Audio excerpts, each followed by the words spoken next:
G'day, I'm Charlie from Self-Sufficiency Down Under. I'm out here with my beautiful wife and our dogs, just out in the bush, and I thought I'd just show you a few techniques using just a knife and a folding saw, just to make bushcrafting a bit easier. Just a few basic cutting techniques, and yeah, let's get started. Okay, how to cut down a sapling with a smaller knife. Just bend the tree, and you place the knife down towards where the bend's going to be. And you're going to rock the knife back and forth and bend the tree down so it acts as a lever to help cut itself.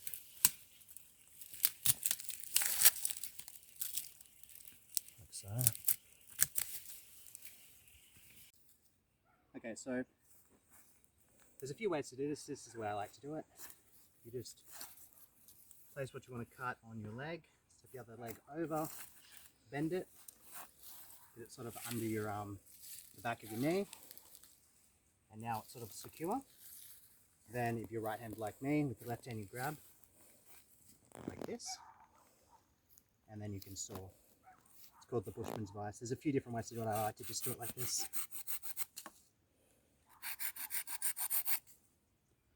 Now that's a good way to cut things. Another option, if you have a fork of a tree, simply put it through, and then with your other hand push against it, so you're putting pressure on it.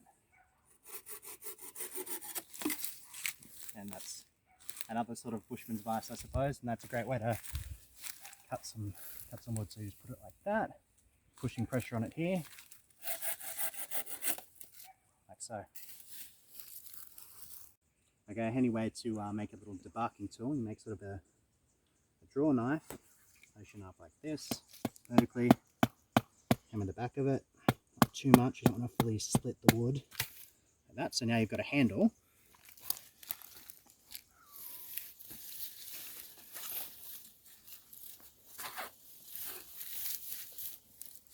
I'm stepping on that, just,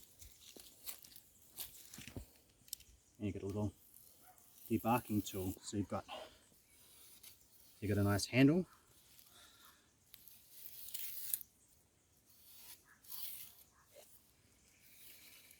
And it's a good way to get bark off. And just be careful. I mean, it's not super dangerous that you're pulling towards yourself, and just be mindful that this does not slip out. Okay, so once you've removed some bark, anything to do, you place your knife in a piece of wood, hammer it down, do it like this, and place your piece of bark here, like this, and you can pull it through to split it, like so. So it's got a little, there we go. You can split it into pieces. Now, this knife has a 90-degree spine on it, which means the back of it's sharp, and something basically means you can do tasks with it without having to use your blade.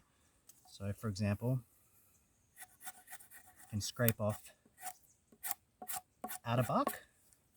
You can do it like that, or you can hold it firmly, press down on something, and pull the bark and remove it that way. So it also works. And you remove the outer bark. And now this is very fibrous. What you're left with, sorry. you're right. So what you're left with is the inner bark, which is very fibrous, and this is perfect for making cordage. You remove the outer bark, so it's less likely to break or to get fungus and degrade with time. So yeah, very useful having a 90-degree spine on the back of your knife.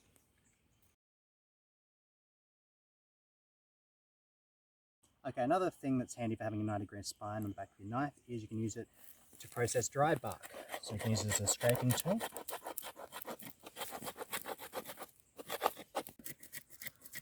Yeah. So having a 90-degree spine on your knife makes it a really great tool for scraping. Saves your blade. And once you've scraped off material at the back of the knife, you can buff it up a little bit more. Just make it nice like cotton wool. That should take a spark from the Farrow rod. Almost. And if it doesn't want to cooperate like that, you push the ferro rod down into it and do lots of quick sparks like that. And then you have flame, put something over it, and that's how you make a fire. That's hot.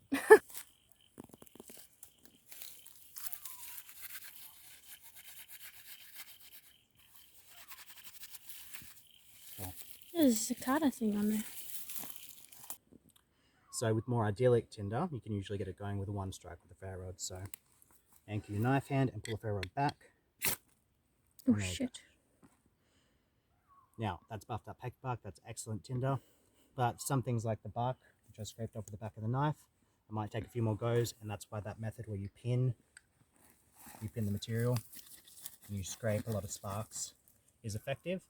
The only issue with that is it uses more of a ferro rod. But this usually you can get it going with one spark if you have really fluffy, nice tinder that's like cotton wool.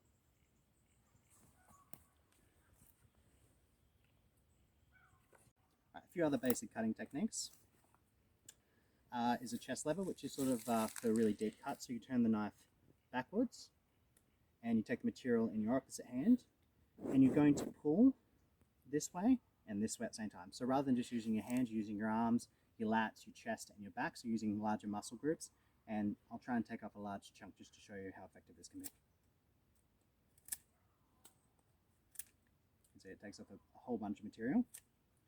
And if you want to sharpen a stick, it's a very effective way to take off a bunch of material to sharpen a stick. Now, to do a notch, for example, there's quite a few ways to do that. You can do it by hitting the back of the knife to make a cut, but another way that I sometimes use is just to rock back and forth like so, like that, and then I'm going to cut towards that, or stop cut, and continue the same thing a couple of times, bit by bit. Just be careful of where your hands are, and cut towards the stop cut, like so. And that's one way to do a notch. Now, as it turns out, I'm making a tent peg, which I didn't really intend to do, but just an easy thing to make. Now, with the top of it, when you hit it into the ground, this will actually sort of, how would you describe it? The rim will sort of feather out and sort of mushroom in on itself. So what you do is you just sort of around the rim of it, you just do little cuts. And to do small controlled cuts, you want to just hold the knife like normal, good firm grip, and with your non-dominant hand, you use the thumb, like so. And that's how you make nice little controlled cuts, like so, around the whole rim. Now I'll even go around this rim again, all the way around, sort of chamfer the top of it as well, and that's going to stop it from sort of breaking when it's hit.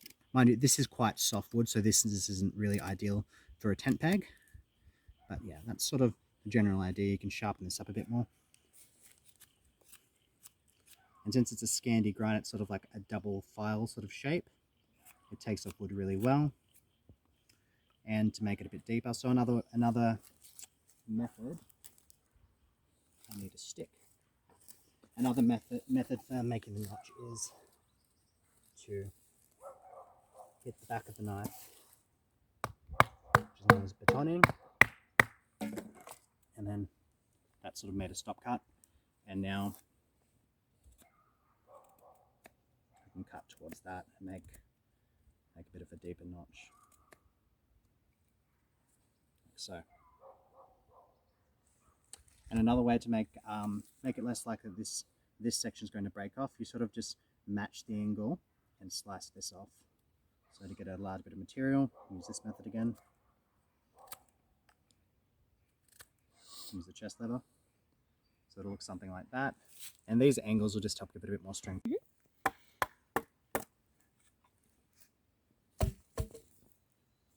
Alright, do, and now.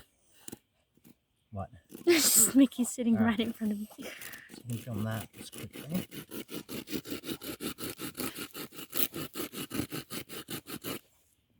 Cool.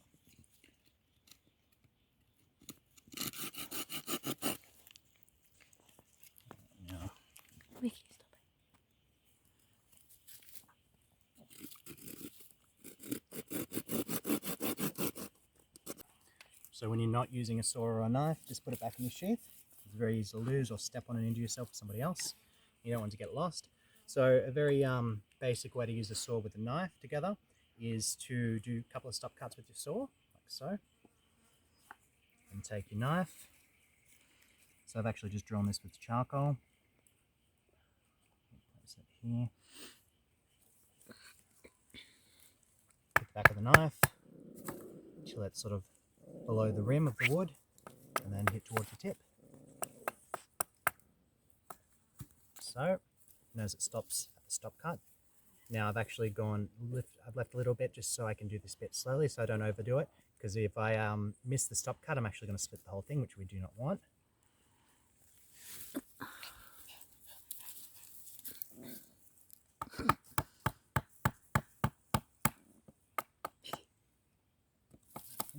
Slowly. So I'll do just one more go at it. Remove a little bit more material to stop cut. Like so. And this is very basic, but it's just to give you an example how you can use a stop cut in order to save yourself a lot of whittling work. So you've sort of made the basic outline of a spatula, and now with your knife you can sort of shape your handle to make it nice to grip. But yeah, it's a good way you can use a saw and a knife together to make a spatula or a spoon. This is very rough, but this is just to give you an idea.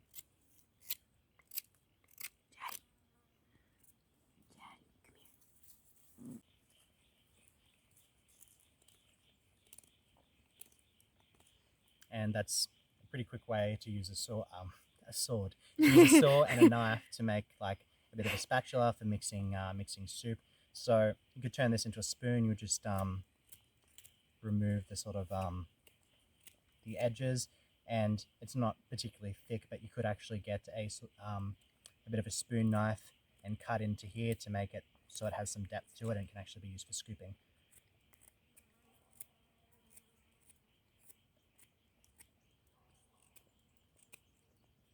And yeah, for the more meticulous fine work, like I said, using the thumb of your non-dominant hand, just to remove little bits of material in a controlled sort of manner.